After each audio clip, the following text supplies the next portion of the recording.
Hello, COM486ers.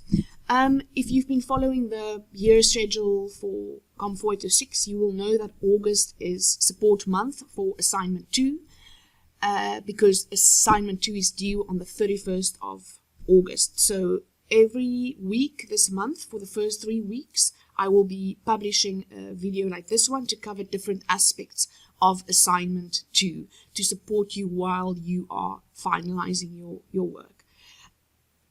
Before I start, I want to say that the 31st of August is a deadline for us. It's a hard and non-negotiable deadline as far as it concerns the department and the module. So unless the university gives a blanket extension again or a change in deadline for all assignments, this date will remain the 31st of August. There will be no extensions from my side. I don't think the university is going to change dates again because other modules have already had Assignment 2 dates. They haven't changed and so on. So I can't see that this date will change. So don't bargain on that at all. Work for the 31st of August. I will not change that date, and I will not be lenient in the way I've been for Assignment 1 because the date is known and you've had a lot of time to prepare for this assignment. So that's how it is from my side. But if the university instructs us again to change the dates, I will communicate it to you as it happens or as I become aware of it. You are free to contact me about certain confusions. If the university publishes information that I haven't shared with you or something like that, you're welcome to talk to me. But this date will not be extended by me. I feel it's important for your progress to keep to the rhythm of your module and the rhythm of the bigger collection of modules in the honors degree for organizational communication. These things have been staggered in a specific way for specific reasons that can help you with scheduling. So changing dates it has an impact on other modules and your workload in general. So from my side, the date will not change, and I will talk to you if the university instructs us to change dates like they did for Assignment 1. Alright, but then now this tutorial is the first one of 3. It's about reading for Assignment 2. For Assignment 2, I want to talk to you about 3 things about reading. Firstly, reading and accessing and reading the 4 articles, then using your Assignment 1 and Assignment 1 feedback, and then doing some further reading. For Assignment 2, you will be using the information from Assignment 1 and the insights and knowledge that you gained by covering the basics of the different paradigmatic positions and applying them in a sense that you will use them to analyze the academic writings of researchers and scholars to see how they did their research and to evaluate the appropriateness of their methodological decisions for their research. You must also answer then a concluding question to reflect on your own position after analyzing and evaluating the journal articles. I trust that you have followed the schedule and that you already downloaded the 4 articles that's at the heart of this assignment. But in case you have not done it, let's start there. Some of you have been in contact with me to say the articles are not under e-reserves and they're not on my UNISA.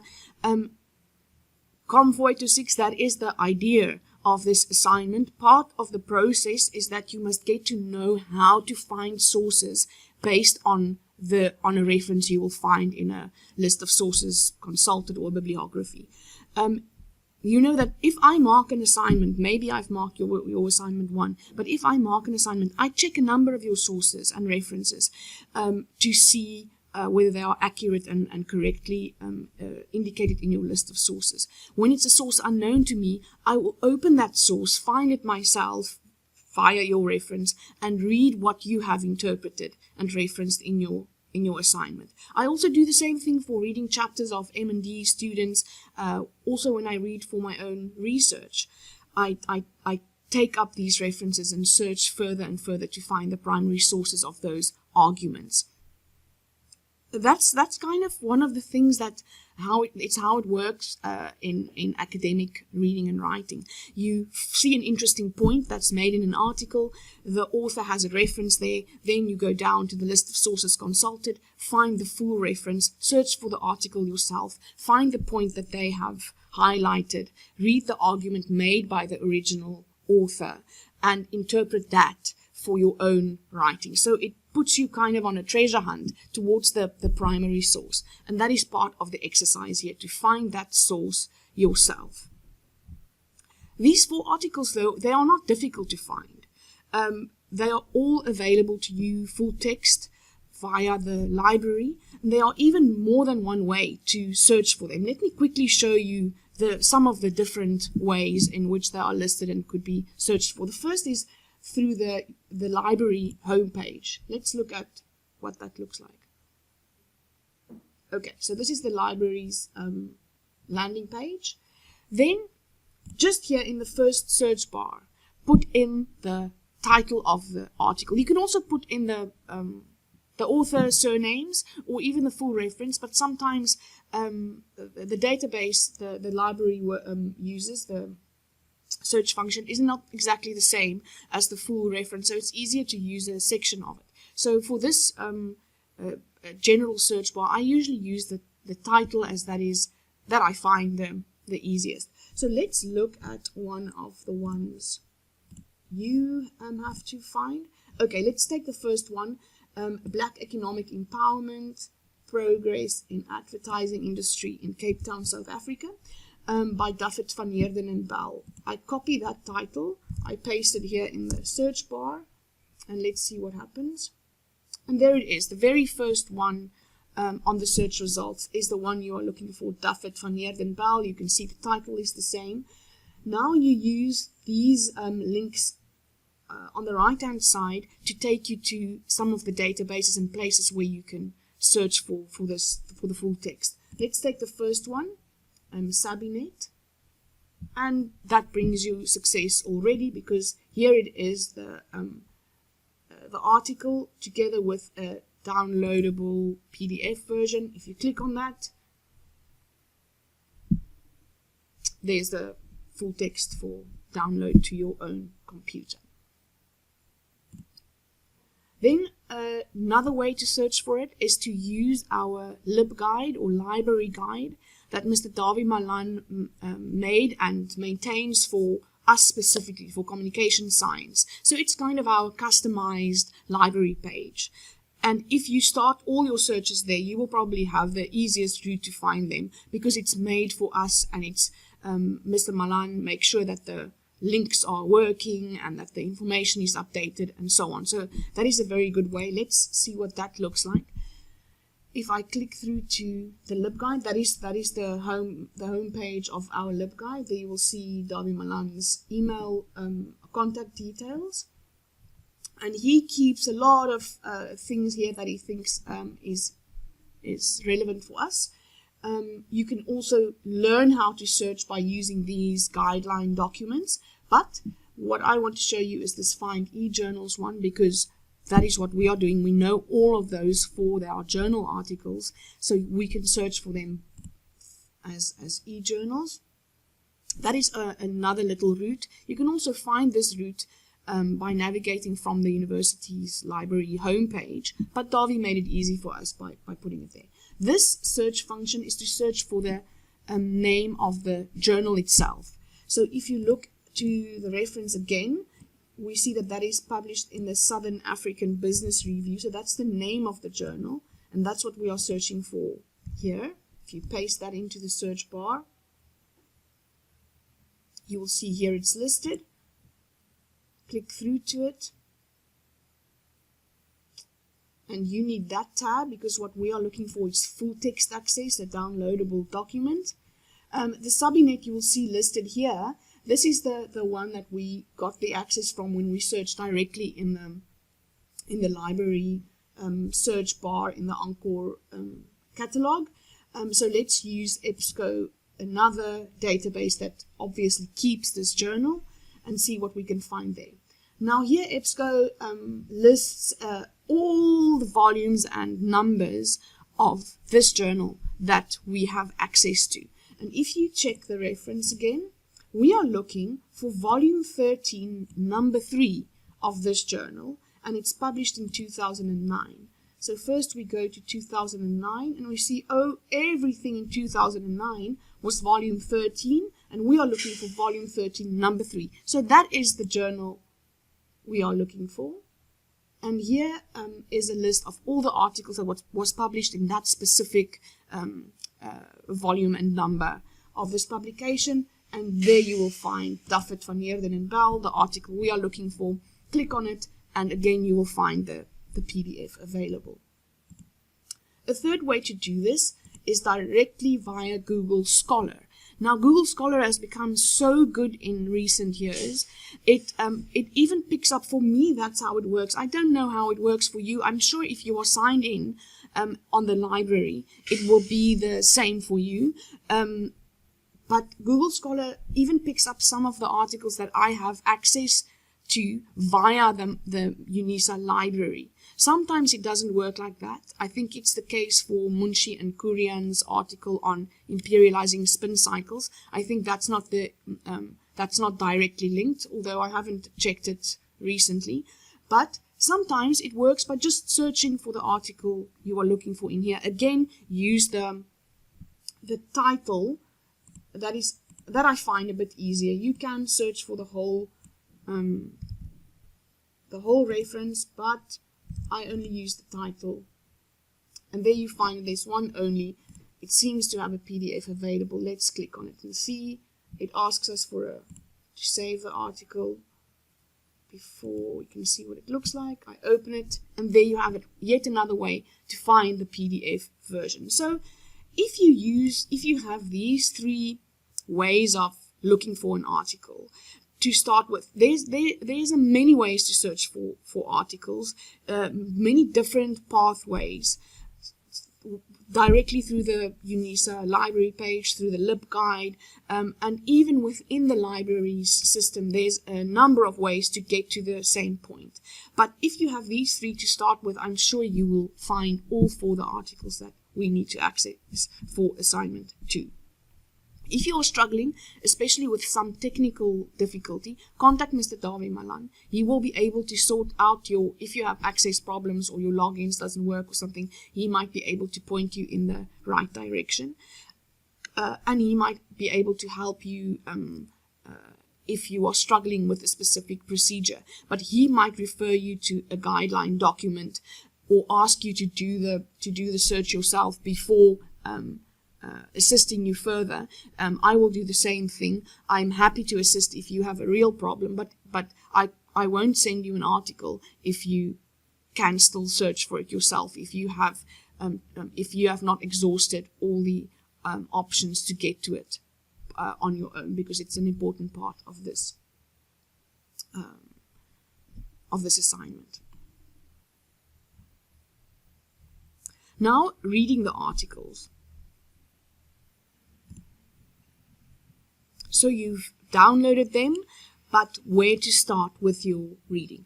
Now, every person is different, and if you have a clear idea about how you read and how you look at academic material, you can go your own way. But I will tell you how I read, and I think this will be able to help you to take your own reading systematically and get to a point where you have the information you need for your assignment.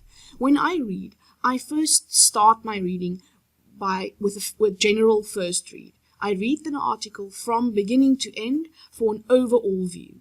For this reading, I'm not making notes, I'm not looking for something specific, I'm reading to see what this author wrote, how they did it, and what they are saying in their article. Then, once I have this overall idea, I start with a second read. For this read, I start by making a list of what I am looking for, the information I am searching for. Now, for assignment 2, it's easy. You already know what you are searching for because the criteria is set out in your tutorial letter. Let's look at that just to remind you. And there's the basics of the assignment set out. You are looking for the research problem, and then other information about the research problem, like the sub-issues or the research questions or the hypotheses or the objectives, things that tell you more about what this author intended with this research. So that is one thing you are looking for, with some sub-things you are looking for. Then you are looking for the paradigm.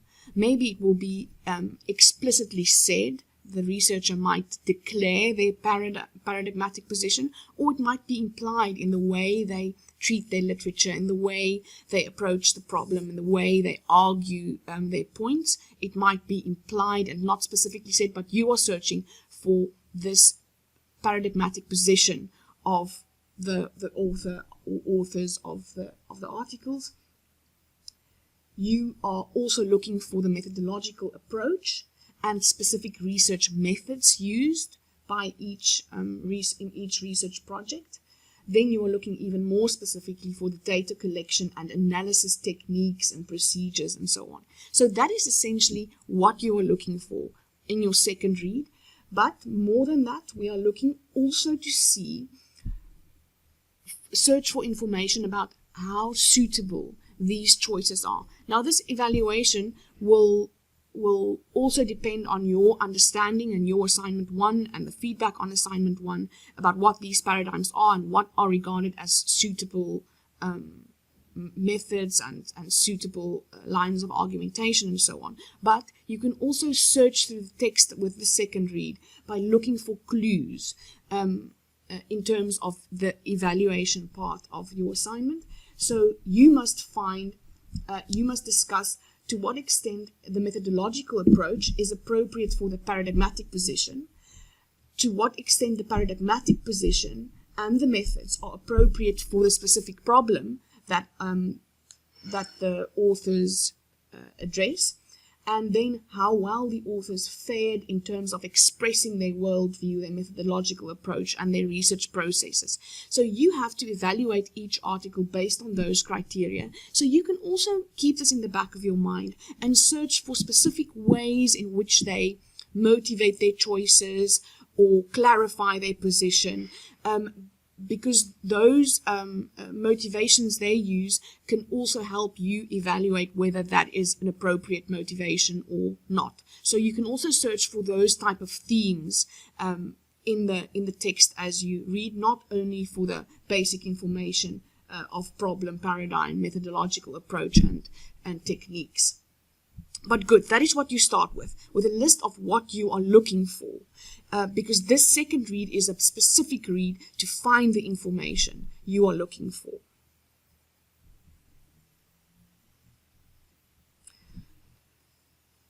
Then, when you read with your list next to you, this is how I do it. I read and annotate.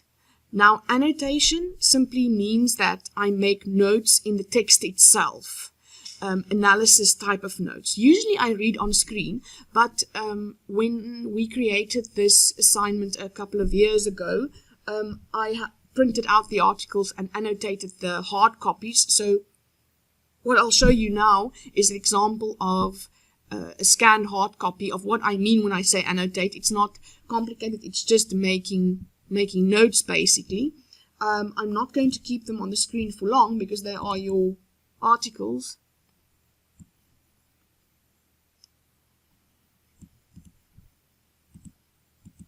So this is the Duffet one, and this is what I mean. This is what it looks like when I annotate an article. I highlight the keywords that show me something. Here I say that this first part was for me a summary of the topic. Then there I see an objective. Here I see maybe a problem statement. The methods are indicated there. I make some notes on the publication and whether it's a local publication or international publication and so on. And then the rest goes on and on through the whole article, making notes on things that could be relevant based on that list of things I am searching for. Here is another example of Munshi and Kurian. Again, you will see my handwritten notes and my highlights of what I see in this contents how they explicate things, and different bits of information that I am looking for. So that's what I mean when I say read and annotate. Read the article in detail and search for the specific pieces of information that you need. Now, if you don't have notes on every piece of information you need by the time you finish your second and detailed read, you might have to do it again and again until you have the information you need from each and every article. Sometimes the information is clear, sometimes you skip over it, or sometimes you are fatigued at a certain point of your reading and you don't see everything you need to see. So you have to keep repeating this process until you have what you need from the text before you can say you are finished now. So don't expect to read an article once and then be able to analyze it. It will take a number of times, and then you will have to keep your annotated article next to you, because that will become the notes that you will create your assignment text from. So you are still far from finished by the time you finished reading, but please don't stop after one read, because it will not be sufficient to look for the detail and to find the details that you need for this assignment. Also, your reading of the articles themselves, that is just the first bit of reading. Further reading for this assignment will firstly be your assignment 1 and the feedback on assignment 1, and in effect the sources that were relevant for assignment 1. If you did well in assignment 1, and you can use your own assignment together with the general feedback that I posted on my UNISA, then you will already be well on your way, because you've done that reading and that work. If you have not done well, and you have based your assignment 1 on non-academic sources, or not enough reading, or you tried in some way to present assignment 1 without doing the required reading yourself and getting to the required understanding yourself, you will have to play catch up and understand those things and do that reading before you will be successful in assignment 2. It will be very difficult to apply knowledge if you took some kind of shortcut in assignment 1. However, your reading is still not done, even if you have done well in assignment 1 and you have the feedback notes handy. In assignment 1, you were asked to give an overview of these positions, and their methodological approaches were included in this, but you weren't required to go into any level of detail in terms of specific methods, specific data collection and analysis techniques, and so on. You probably know enough at this point to spot a research question, the methodological approach, or a method, but you will have to go back to your reserved and recommended reading to find more information on those. I suggest that you focus a bit more on the recommended reading here. The recommended sources are all textbooks on methodology, and you will find content that is usable in those textbooks. Use the document that I posted on my UNISA, this one, under additional resources, for access tips for the recommended reading list. I will not demarcate the reading for this assignment any further, because it depends on your specific analysis of each article. So what you are going to search for specifically depends on what you identify in the articles.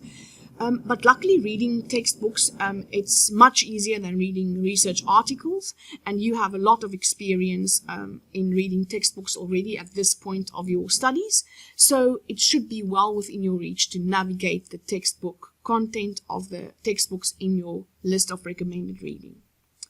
Now, I want to offer a word of warning here. A number of you were penalized in assignment 1 for not using academic literature. We will be even stricter in assignment 2. You are an expert in this area, and you have to use academic sources for the information you use in your assignments. You will be penalized if you use a source of questionable credibility. There is a wealth of credible and legitimate sources available. You are an honors student, so you have to lift your game to honors level. That's it from me. Let's talk again next week about more of the content of assignment 1, the depth of information, and I will also talk you through an example of an analysis that I've done to show you what is it that we need. All right, enjoy your work and have a good week. Bye-bye.